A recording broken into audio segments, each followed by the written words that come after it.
त्यांच्या 29 सहकाऱ्यांनी नागपूर उच्च न्यायालयात दिलेल्या लढ्याला मिळालेले हे यश खरोखरच ऐतिहासिक आणि कौतुकास्पद आहे. अनेक वर्षे आपल्या हक्कासाठी सातत्याने पाठपुरावा करणाऱ्या निवृत्त कर्मचाऱ्यांसाठी हा मोठा दिलासा आहे. या न्यायालयीन लढ्याबद्दलची महत्त्वाची माहिती खालीलप्रमाणे आहे. लढ्याचा थोडक्यात आढावा. केस नं 3097/2020. समान न्यायाची भूमिका. उच्च न्यायालयाने कार्यरत विरुद्ध निवृत्त किंवा नियमित विरुद्ध CRT-CRP असा कोणताही भेदभाव न ठेवता सर्वांना 7व्या वेतन आयोगाची थकबाकी देण्याचे आदेश दिले होते. शासनाचा पवित्रा. शासनाने या प्रकरणी GR काढून न्यायालयीन प्रकरणाचा संदर्भ दिला होता आणि ही केस बंद करण्याची विनंती न्यायालयाला केली होती.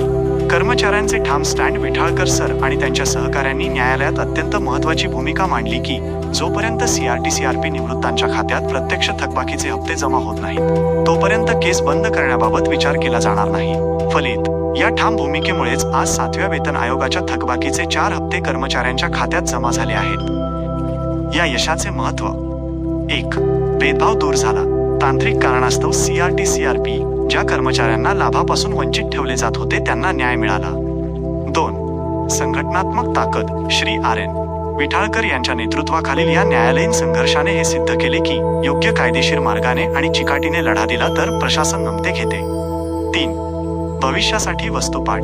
हा निकाल भविष्यात अशाच प्रकारच्या प्रलंबित प्रकरणांसाठी एक महत्त्वाचा संदर्भ प्रेसिडेंट ठरणार आहे. न्यायालयीन संघर्षाला अखेर यश मिळाले असून निवृत्त कर्मचाऱ्यांच्या कष्टाचे फळ त्यांना मिळाले आहे. या विजयाबद्दल श्री RN विठाळकर सर आणि त्यांच्या सर्व सहकाऱ्यांचं अभिनंदन. सादर प्रणाम और धन्यवाद. आमच्याशी जोडून राहा.